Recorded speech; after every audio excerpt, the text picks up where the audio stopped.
Welcome to this Mindful Mondays. We're on to the last topic of mindfulness, which is mindfulness of dharmas, mindfulness of truth.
So continuing with our mindfulness of dharmas, we're going to look at the 5 aggregates again and explore them in a bit more detail.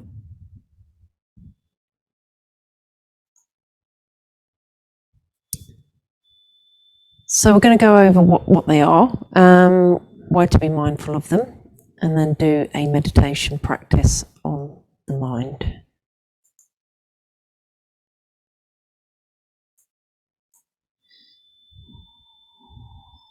So just to reiterate, the Buddha sort of proper understanding of the 5 aggregates is essential towards the attainment of freedom of suffering. So it's really essential to get present to what these 5 aggregates are.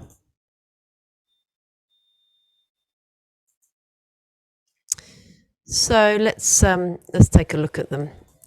So the 5 aggregates, or skandhas as they're called in Pali, are, the first one is material form, rupa. The second is feelings or sensations, vedana. Third, perception, sana. Fourth, mental formation, sanskara. 5, consciousness, vijnana.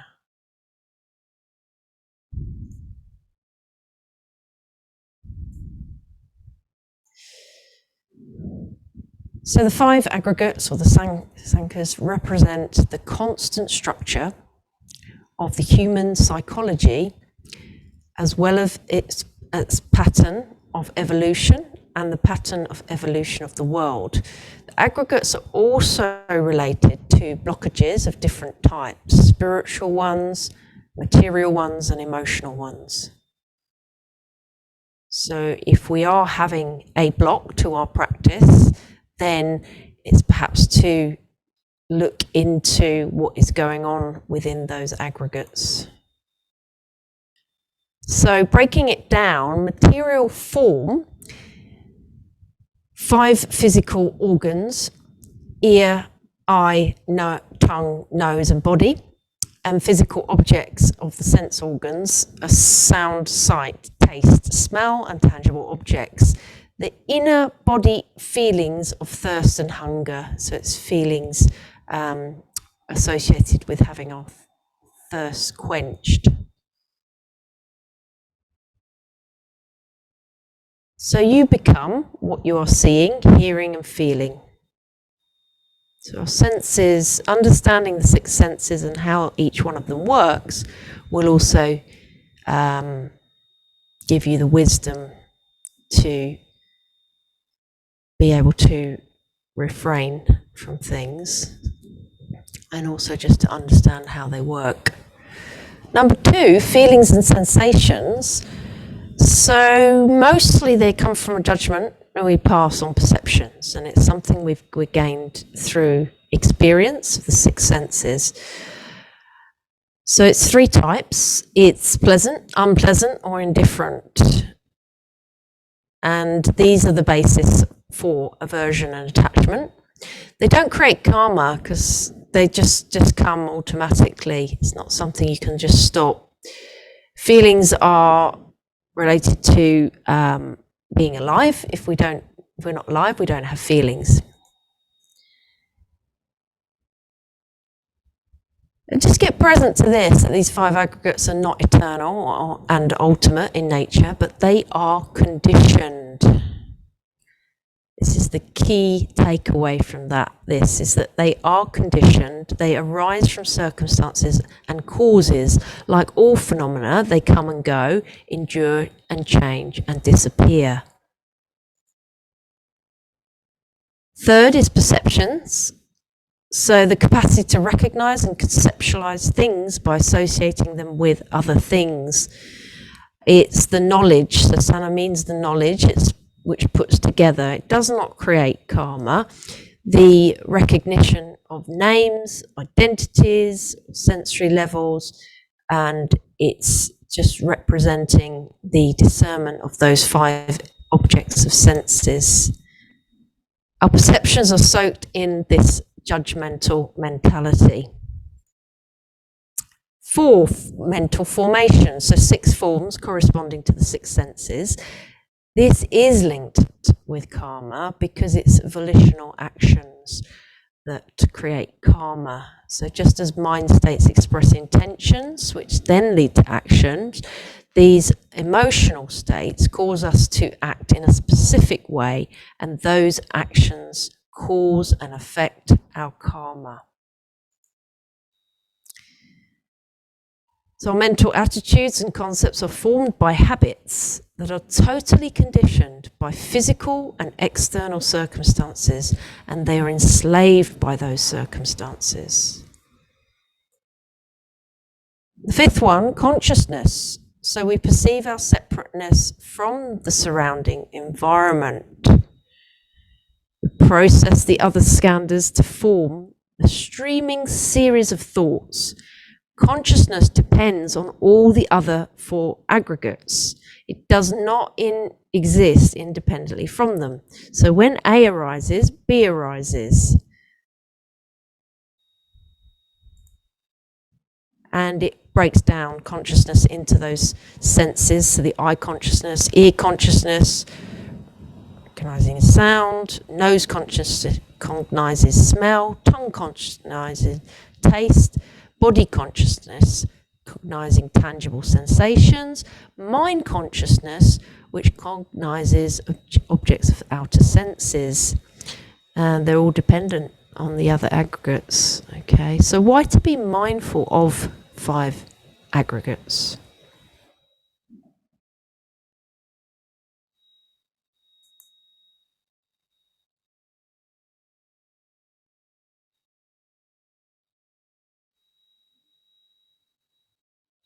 So this is one of the most important concepts in Buddhism because it explains the way things are. Really mindful to be understanding the 5 aggregates, because when we understand the way things are, we're able to let go of what we can control and what we can't control. We can also look at our practice and recognize feelings that come along, or perceptions, and then we can accept them, investigate them, the causes of them, and then be able to let go. So it does link into all the other Buddhist teachings. And it understands fundamentally what we are as human beings, what we're made up of, and we are all conditions of existence. We all are a unique tapestry of life, and no 2 people are the same. This is why it's a wonderful analogy is looking at a tree. There's no 2 trees are the same, because there's a branch here or there's 2 branches there, and it's a really good one to just contemplate on for this topic. The present is shaped for an individual by past experiences. So when you start to bring that into the present, that's more than likely going to come into the future as well. There are genetics, but there is a basic unique individuality that we all have. And the bottom line is that clinging to these 5 aggregates causes suffering. So we need to understand what they are and how to let go of them.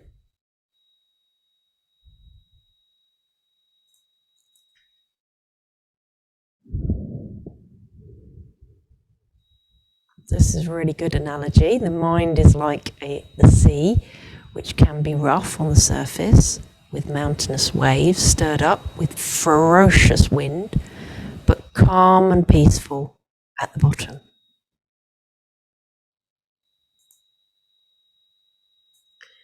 Let's do a meditation practice now on the 5 aggregates.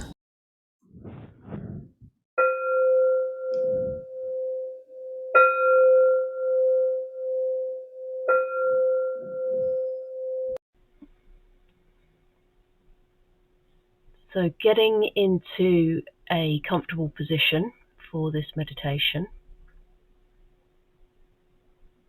either sitting on the floor or on the chair with your legs uncrossed, keeping the back nice and upright, and just half closing the eyes, placing one hand on top of the other, just resting your hands on your thighs.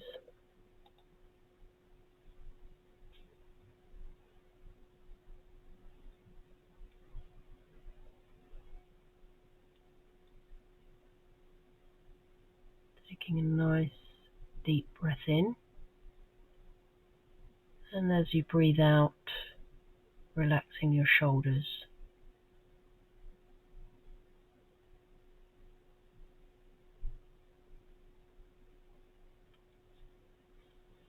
On the next inhale, scanning the body from the head all the way down to the toes.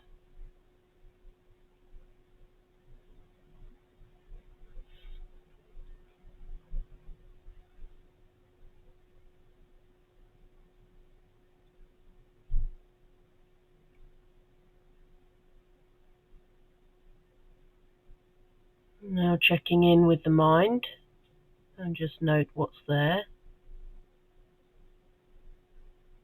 Putting any worries or concerns aside, like taking your shoes off before entering a building, just putting them aside while we set our intention for this meditation practice to get present to mindfulness of truth, the Dharma, the Buddha's teaching.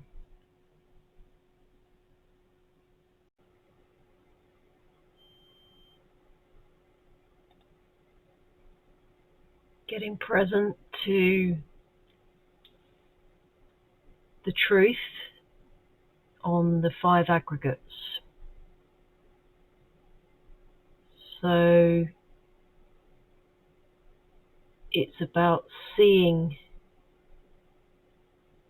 ourselves as human beings and clearly seeing what we're made up of.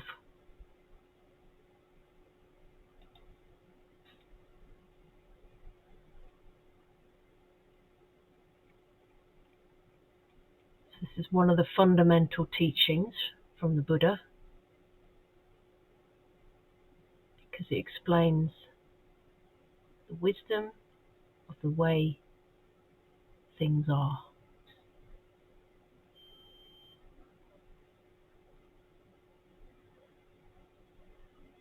If you can get present to this, you can really understand it, you can understand the rest of the teachings.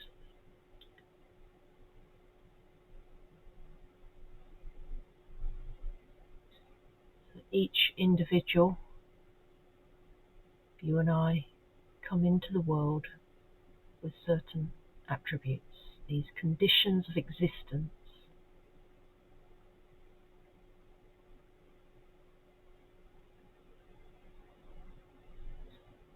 And the present is shaped for us by past experiences, but we're each a unique tapestry of conditions of existence and past experiences. And clinging to these 5 aggregates of what we're made up of causes our suffering.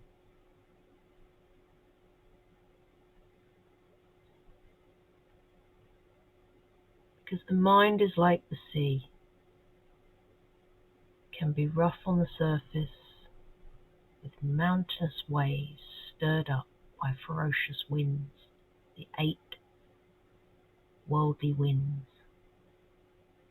But it can be calm and peaceful at the bottom.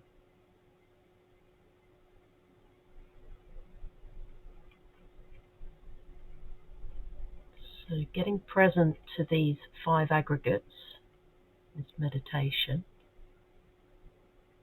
bring the first one to mind, which is material form. So it's our 5 physical organs: ear, eye, tongue, nose, body.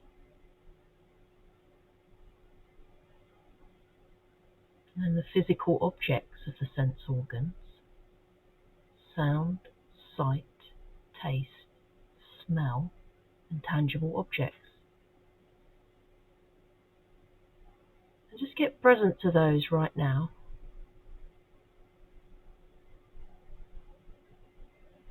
And just notice if there's any feelings of thirst or hunger with regards to those 5.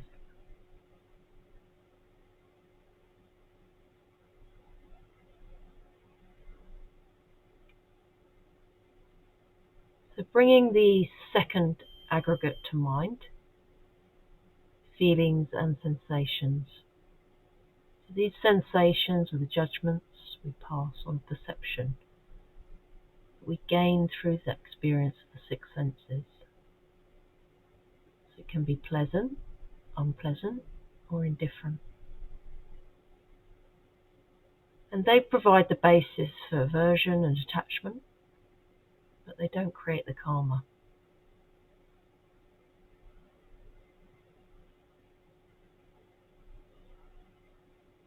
Then the third aggregate being perceptions, the capacity to recognize and conceptualize things by associating them with other things.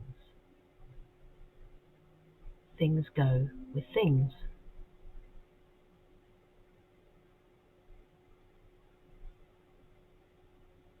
You might associate coffee with having something sweet, a cake or a muffin. Things go with things.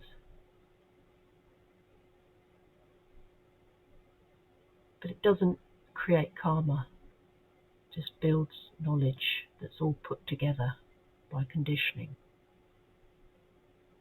It's the recognition of names or identities.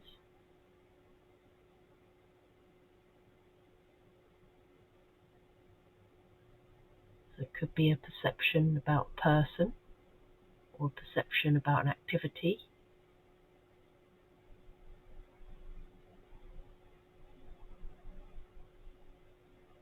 All perceptions are conditioned. They're soaked in this judgmental mentality. Now getting present to the 4th, mental formations. So these are what we put together, the 6 forms corresponding to the 6 senses.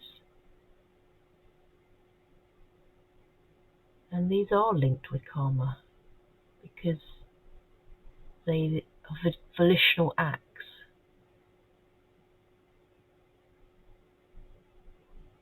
Because they lead to action. So, for example, emotional states cause us to act in specific ways, and those actions are what cause or affect our karma.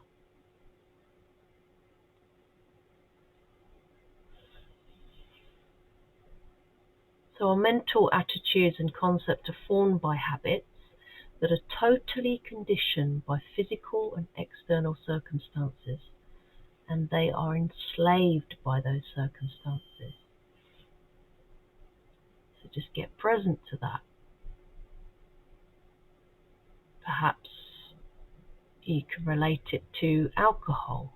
You walk into a pub, so there's the action of walking into the pub, there's the action of seeing the alcohol behind the bar, and then there's your friend who's drinking something already. So those three things, just by putting all those together, is going to lead to an action of ordering a pint.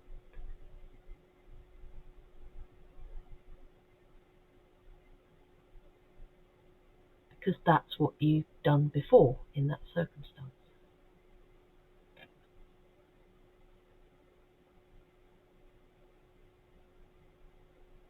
So getting present to the fifth aggregate, consciousness.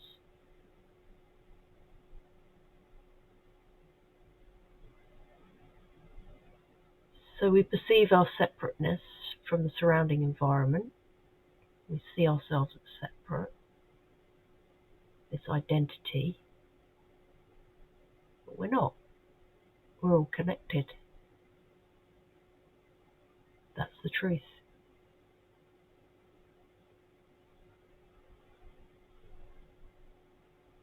And we process all the other aggregates to form a streaming series of thoughts. That series of thoughts equates to 60, 80,000 thoughts a day, and most of them are repetitive. So conscious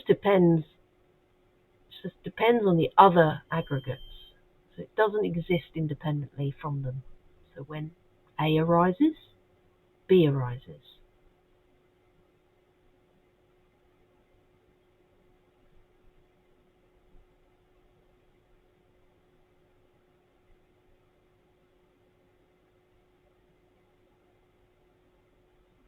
And consciousness can break down and further into those five senses and the sixth sense of mind consciousness.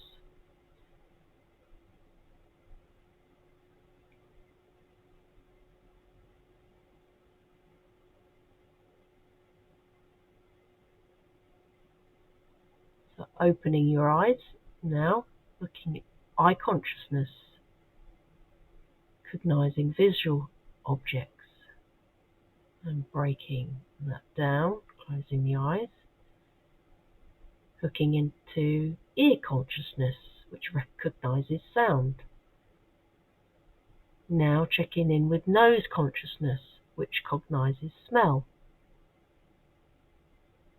And now tongue consciousness, which cognizes taste. And then body consciousness, which cognizes tangible sensations.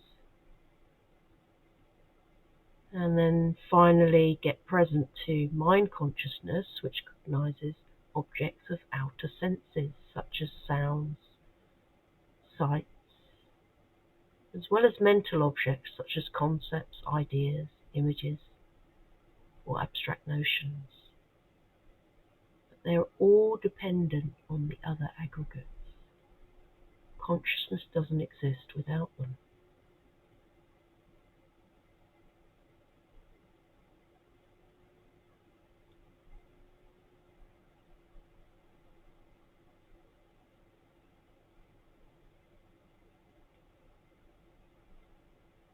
So now coming back to the breath, taking a deep breath in and breathing out.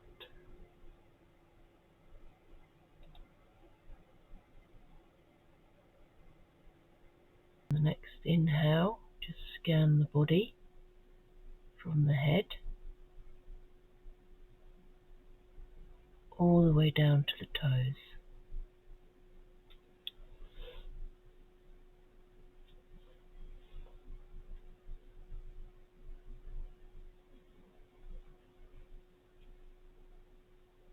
Now just check in with the mind and just note what's there. What mind state are you in? Is it different to when you started?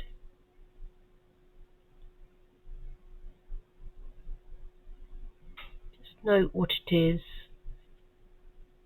and then get present to the felt experience, that mind state.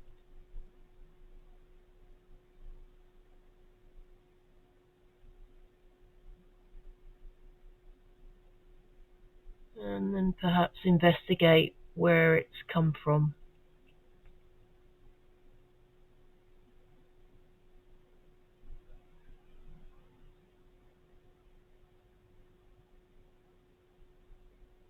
And then just letting go.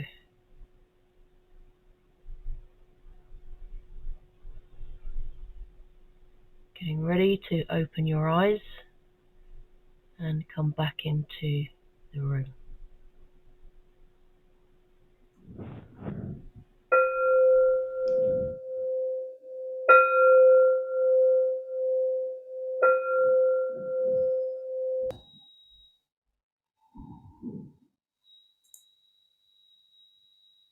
So using the framework, you can look at kind of what happened during that meditation practice. Just jot it down so you got a note of it. What was your experience? What feelings came up? What was the felt experience?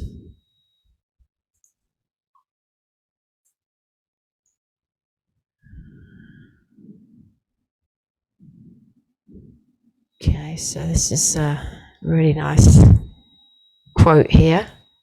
Always we should appreciate what we are able to do and not feel bad about what we haven't done. Any questions? Perhaps come to a live class or get in touch via email. So here's the invitation to do the work between now and next session. So you start to review the 5 aggregates and consolidate the teaching. You can watch a Dharma talk on the 5 aggregates, and you can also get present to the nature of the mind and why it is so important to understand it for your meditation practice. And here's links to some of the resources that you can look at.